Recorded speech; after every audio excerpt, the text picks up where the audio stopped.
magandang gabi po sa inyong lahat at tayo po ay magpapasimula. Pag-aaral ng salita ng Diyos, basahin po natin ang text na makikita sa Matthew 24:46. Sabi po diyan, mapalad ang aliping iyon kapag nadatan siya ng amo niya na gumagawa ng kanyang tungkulin. Bastusan ng Diyos ang kanyang mga salita. Sige po. So, lahat po tayo, napag-aralan na natin ito at paulit-ulit na pinapaalala ng Lord na lahat tayo ay tinawag para maging laborer niya or manggagawa sa kanyang tukasan.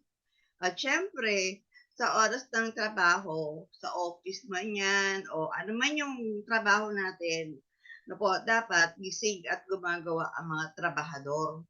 Sapagkat sino bang amo ang matutuwa po kung palaging may tulog sa mga empleyado niya, 'di po ba? Kahit naman siguro kayo kung may mga kasama kayo sa bahay na binabayaran natin tapos ang ginawa kundi matulog, hindi naman siguro talaga nakakatuwa 'yun, opo. Gano'n din naman sa spiritual life natin. Dapat palagi tayong gising at gumagawa para sa ating Panginoon. Sapagkat hindi natin alam ang oras ng pagbabalik ng Panginoon. Baka dumating ang Lord na tulog tayo, siyempre maiiwan po tayo tulad ng panahon ni Noah. 'Di ba? Ano ginagawa ng mga tao? Nagkakasiyahan, walang nakikinig kay Noah kahit nag-share ng word of God si Noah, pero walang nakikinig. Puro tulog spiritually. Kaya hindi nila namalayan yung pagdating ng baha. Sabi nga sa Matthew 24:37 to 39 and 44, ang pagdating ng anak ng tao ay katulad ng pagdating ng baha noong panahon ni Noe. 38, ng mga oras na yon, bago bumaha, ang mga tao ay nagsisikain, nagiinuman, at nagsisipag-asawa hanggang sa pumasok si Noe sa barko.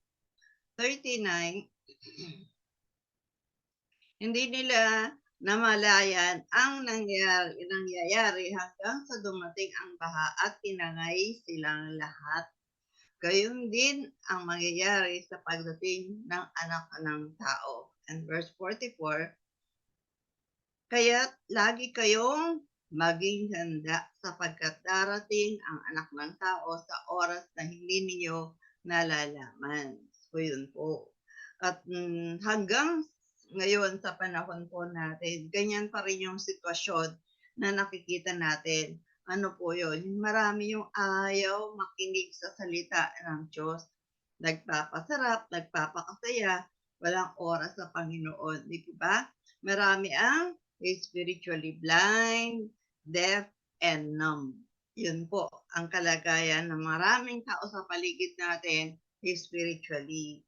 At ang malungkot, maging mga Kristiyano, marami ang tulog spiritually. Opo.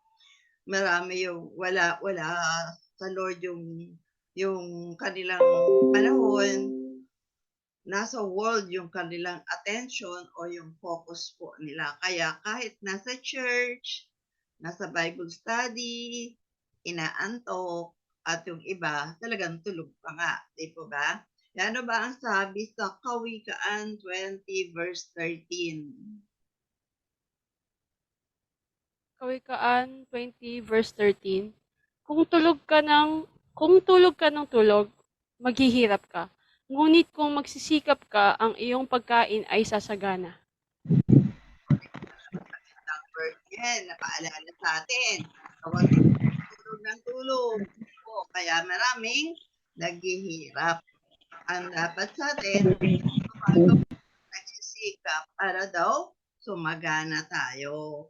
So, yun po yun. Siyempre kahit, diba, Bakit po yung maghihirap yung tulog ng tulog? Kasi mawawala yung opportunity. Maraming opportunities ang mawawala, magiging useless, hindi sila magiging fruitful kapag tulog ng tulog. Siyempre wala silang magagawa, eh, 'di po ba? Kaya sino yung magbibigay ng trabaho sa taong palaging tulog? Siyempre wala. Kaya maghihirap talaga, 'di po ba? Nung nakaraan po natin napag-aralan po natin yung dalawang dahilan kung bakit kailangang gumising tayo. Spiritually po pinag-uusapan natin, ha. Why do we need to wake up from spiritual slumber? Balikan lang po natin yung napag-aralan natin. Number one, it gives access to the devil to sow weeds in us. Yun po yun eh. Nabibigyan natin ng pagkakataon ang demonyo na mataniman po tayo ng masasamang damo, masasamang kaisipan, or masasamang gawa. No po, ganun po yung number one. At ang number two, we might miss the coming of the Lord. Siyempre, kung tulog tayo palagi spiritually, na po, hindi natin mamamalayan nag-rapture na. So, mamimiss po natin yung pagdating ng ating Panginoon or ang pagbabalik ng ating Panginoon. Kaya ang tanong, natutulog ka pa rin ba? Hanggang ngayon, nawa, wala pong tulog sa ating in spirit.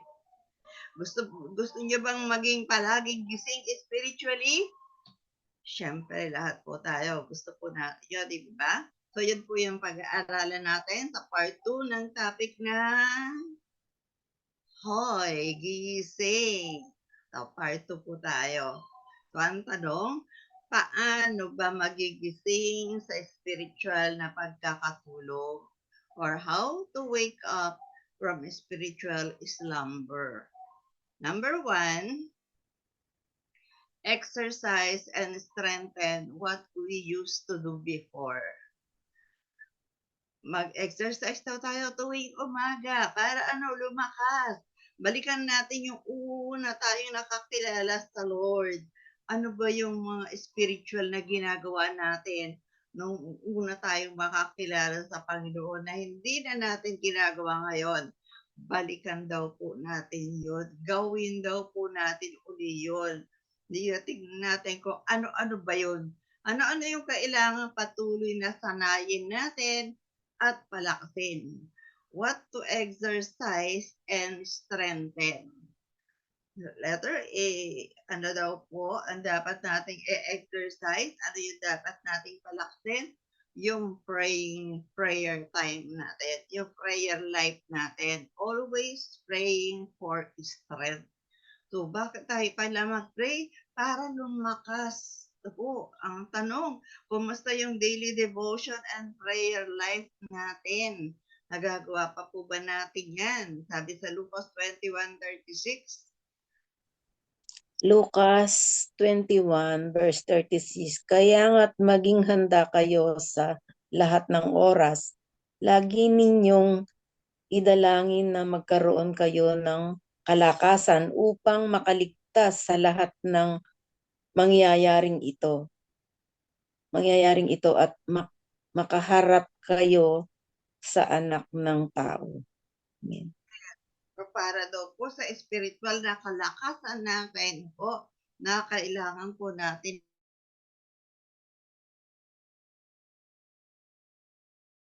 naman ang dumating na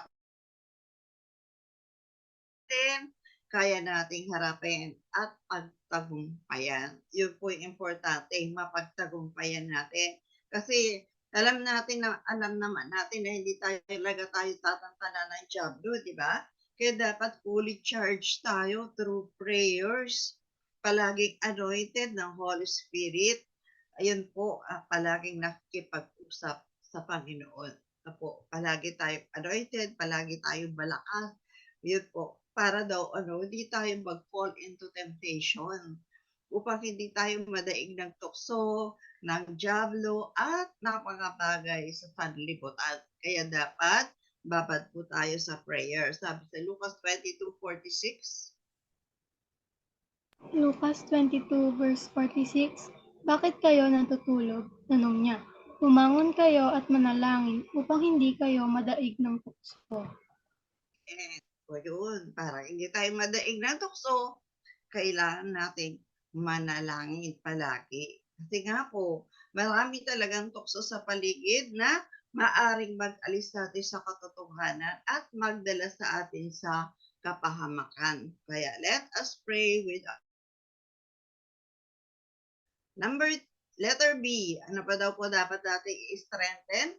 God's reading message in the Bible. Yan.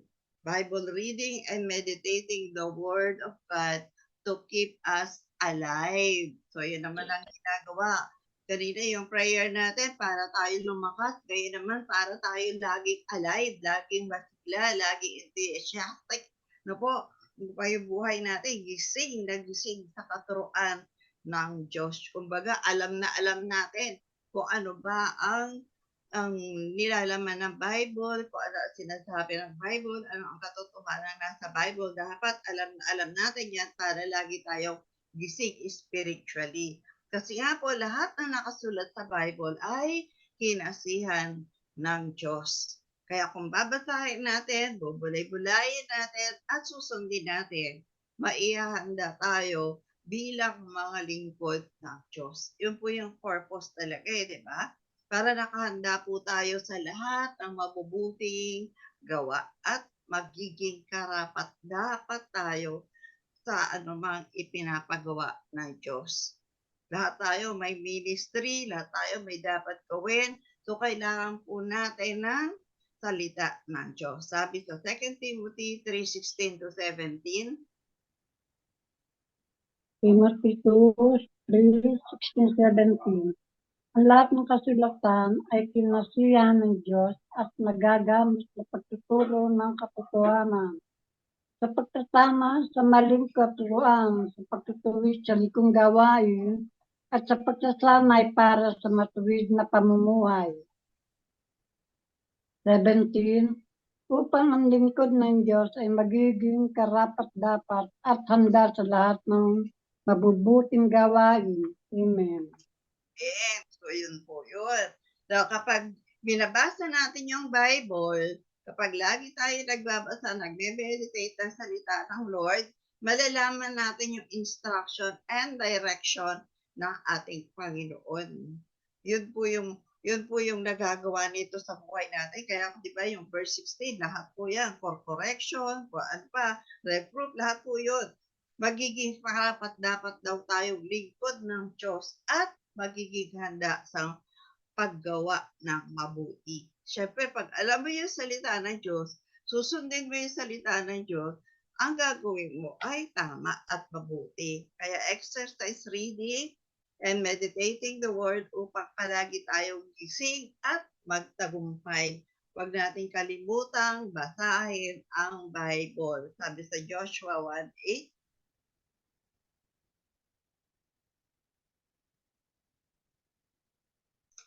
Sir Edith, sabi po dyan, huwag mong kalimutang basahin ang aklat ng kautusan.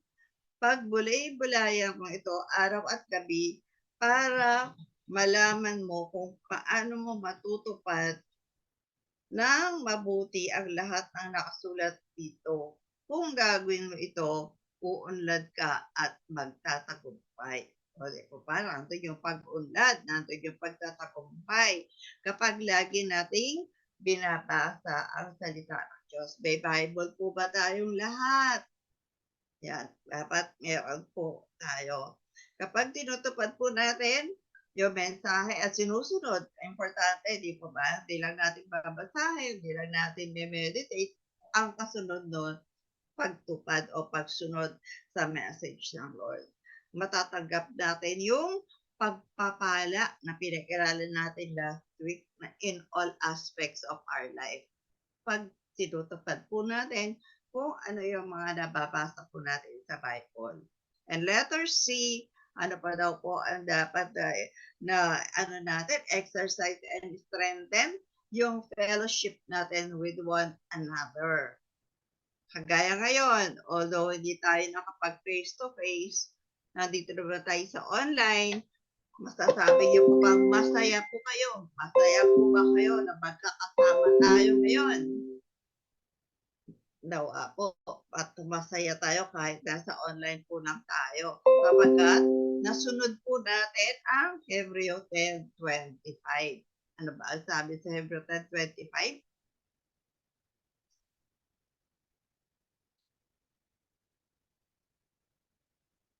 Sabi po dyan, huwag nating kaliligtaan ang pagdalo sa ating mga pagtitipon. Gaya ng ginagawa ng ilan. Sa halip, palakasin natin ang loob ng isa't isa, lalo na ngayong nakikita natin malapit na ang araw ng Panginoon. So, malapit na pong babalik ang Lord. Kaya dapat po, lagi po tayong nagsasama-sama sa gawain ng Panginoon. Sa huwag daw dating kalimutan yung pagdalo sa mga pagtitipon. Yun po yung nakakalungkot na po. Yung mas gusto ng marami ngayon na naka-online lang. Sunday worship, Bible study, po. Kahit pwede namang mag face-to-face.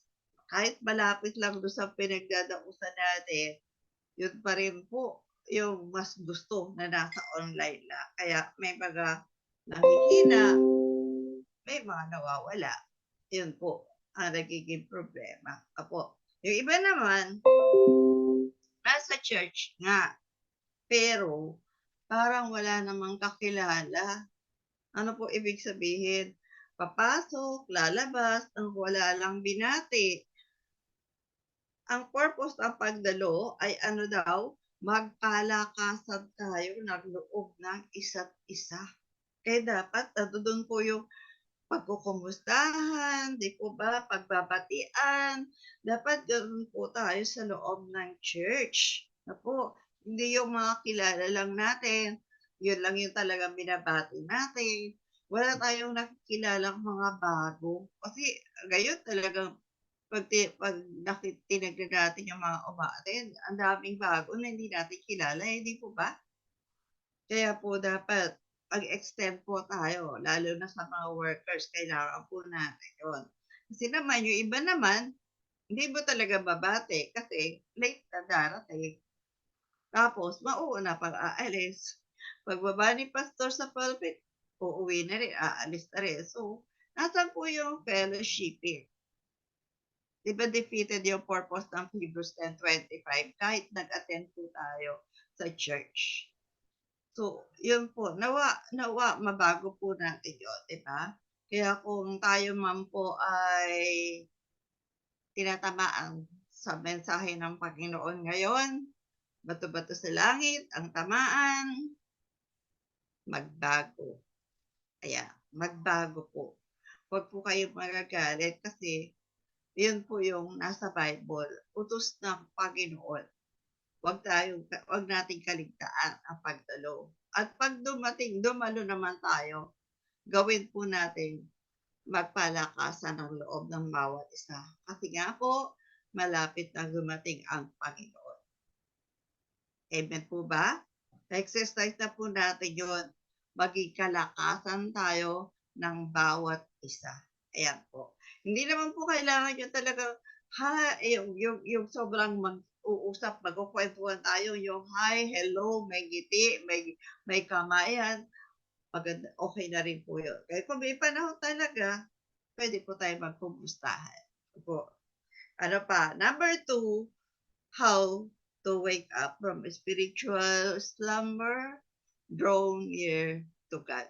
Ayan, napakahalaga po yan. Draw near to God. Kaya nga, wag din na tayo mawawala every may Bible study, every time na mayroong Sunday worship. Yun po, isang way para tayo ay makalapit sa Panginoon. Yun po yung sikapin natin na magsumiksik palagi sa Diyos to feel His holy presence, to experience na po, gaya kahapon, grabe talaga yung presensya ng Panginoon. Yun po, yun po yung nararamdaman natin eh. Sabi sa Santiago 4:8a, Sister Susan, pakibasa. Nakamute ka. Santiago 4:8a, lumapit kayo sa Diyos at lalapit siya sa inyo. Amen. Yun po eh. Kailangan tayo ang mag-draw near sa Kanya. Kung gusto mo lumapit ang Lord, gusto mo marinig ka ng Lord, papakinggan ka ng Lord, lumapit tayo sa Diyos. Always draw near to God and seek His presence in whatever we do and wherever we go. Kahit sa bahay lang po yan, talagang sikapin natin. Asamin po natin, aspire natin na maramdaman natin lagi ang presensya ng Diyos. Po. Kahit saan nga tayo pumunta talaga namang pag hinahanap po ang Lord, yung kanyang presensya, mararamdaman po natin yun. Kahit saan tayo pumunta o anuman ang ginagawa po natin, huwag natin kalimutan kasama natin ang Diyos. Kaya pwede po nating maramdaman yung kanyang presensya kasi kasama natin siya. Pero kung hindi naman natin siya pinapansin, kasama mo nga siya, hindi mo naman siya pinapansin, paano mo siya mararamdaman? Di ba? Hindi rin naman po. Kaya dapat, walang distansya, amigos and amigas sa Lord. Upang hindi makasingit ang diablo. Para ma-avoid natin yung Satan's work in our life, kailangan tayo mag-draw near to God. Kung baga, talaga nakadikit ka sa Panginoon. Di po ba? Na lagi tayo yung presensya niya. Inaasam natin palagi yan para wala pong magawa ang diablo sa buhay natin. Maiwasan po natin na mataniman tayo ng masasamang kaisipan at gawa ng kaaway. So, paano? Draw near to God. And the Lord will never drive away those who draw near to Him. Hindi daw po tayo itataboy ng Panginoon. Lahat ng lumalapit sa Kanya, hindi niya kailanman itataboy. Sabi sa 1:637. 1:637. Lalapit sa akin ang lahat ng ibinibigay sa akin ng Ama at hindi ko itataboy kailanman ang sino man lumalapit sa akin. O di po ba? Amen po. Kailangan tayo ang lumapit talaga. Hindi naman tayo itataboy ng Panginoon. Pag tayo ay nagdo-draw near sa Kanya, magiging gising tayo palagi sa katuruan ng Diyos. Lagi alam natin, hindi tayo kayang i-deceive ng kaaway once na tayo po ay laging nakadikit sa Panginoon. Alam natin yung Kanya mga salita. Maitatalaga natin sa Kanya at sa paggawa ng mabuti ang ating buhay. Kapag tayo po ay laging nakadikit sa Panginoon. Sabi nga sa Romans 13:12-14, second this one. Roma 13, verse 12-14, verse 12. Namamaalam na ang gabi at malapit na ang lumiwanag. Layuan na natin ang lahat ng masasamang gawain at italaga natin ang ating sarili sa paggawa ng mabuti.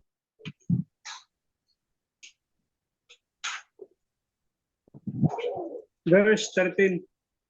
Mamuhay tayo sa liwanag at huwag gugulin ang panahon sa magulong pagsasaya at paglalasing, kalaswaan at kahalayan sa alitan at inggitan.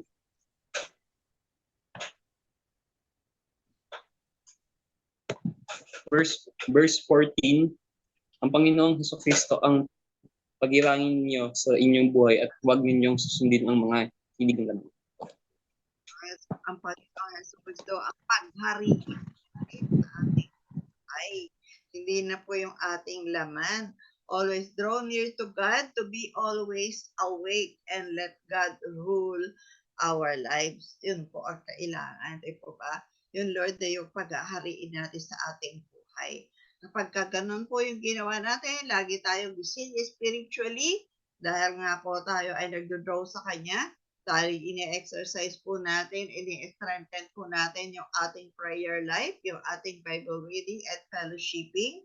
Ano po ang magiging resulta? Result of waking up from spiritual slumber, we shall be satisfied. Napakahirap po makuha yung satisfaction na yan. Pero Dahil sa pinag-aaralan natin, masasatisfy daw po tayo. Kaya itinuro sa atin to para tayo magkaroon ng kasiyahan sa buhay. Kapag gising tayo at ang Diyos yung palaging nasa isip natin, we will be satisfied. Sabi sa Awit 13:15, Awit 13 verse 15. Dahil ako'y matuwid, makikita ko kayo, at sapat na sa akin ang makita ka sa aking paggising. o di ba ba, napakasarap po doon. Na ang Panginoon, pagdilat ng mata mo, katulad ng awit natin, paggising sa umaga, ang Lord yung nakikita natin kasi siya yung naaalala natin. Di ba ba? Yun po yung maganda po pag tayo po ay palaging spiritually awake sa Panginoon. Makikita natin ang Panginoon because we live in righteousness. Kung nasa atin po yan, we are living in righteousness. Kaya tiyak makikita po natin ang Panginoon. Ang sarap na every time na gumigising tayo, ang Diyos yung nasa isip agad natin. Hindi yung mga trabaho sa bahay, hindi yung mga assignment natin sa school, hindi yung mga trabaho natin sa office, hindi po. Dapat pagising natin sa umaga, naaalala natin. Yung nasa isip ka agad natin, mag-pray tayo. Kahit nakahiga pa po tayo, mag-praising na po tayo. Napagpasalamat na tayo, na muli, nagising tayo. No po? Yun po yung ugaliin po natin. Our salvation is nearer now, di ba? Kaya po dapat mas, kung mainit tayo nung una, dapat mas mainit tayo ngayon. Hindi yung habang tumatagal, lumalamig po tayo. Kasi ayaw po ng Panginoon. Kaya to be sure that we are always spiritually awake to be with the Lord when He comes. Sabi sa Romans 13:11, Sister Marina, bakit? Roma 13:11, gawin ninyo ito dahil alam ninyong panahon na upang gumising kayo. Ang pagliligtas sa atin ay higit ng malapit ngayon kaysa noong tayo'y unang sumampalataya sa Panginoon. Amen. Totoo po yun. Mas malapit ka ang Lord ngayon kesa nung una natin siyang nakilala. Po. Kaya gawin natin muling maging mainit tulad ng dati. Hindi po lukewarm ha, na pag-aralan na natin yung pag lukewarm tayo, isusuka tayo ng Diyos kasi maligamgam. So, ulit, paano po tayo maging spiritually awake? Number 1, exercise and strengthen sa ating patuloy na pananalangin, pagbubulay ng Bible, pagdalo sa gawain, at pakikipag-fellowship sa kapatiran. And number 2, draw near to God. Napakasimple po ng tinuro ng Lord, pero dapat po gawin po natin araw-araw. Magpalakasan tayo sa pamamagitan ng salita ng Diyos. And bilang last verse po natin, Kawikaan 6:22-23, pag ikaw ay lumalakad, papatnubayan sa iyo, o papatnubay sa iyo, pag ikaw ay natutulog, babantay sa iyo, at pag ikaw ay gumigising, makikipag-usap sa iyo. O dito ba? At verse 23, sapagkat ang utos ay tanglaw, ang kautusan ay liwanag, at ang mga saway na turo ay daan ng buhay. So, yun po yung salita ng Diyos. Po. Ang salita ng Diyos, siya daw po yung, pag tayo lumalakad, siya yung papatubay sa atin. Pag tayo ay natutulog, binabantayan tayo. At kapag tayo ay gumigising, nakikipag-usap sa atin. Yun po yung Bible.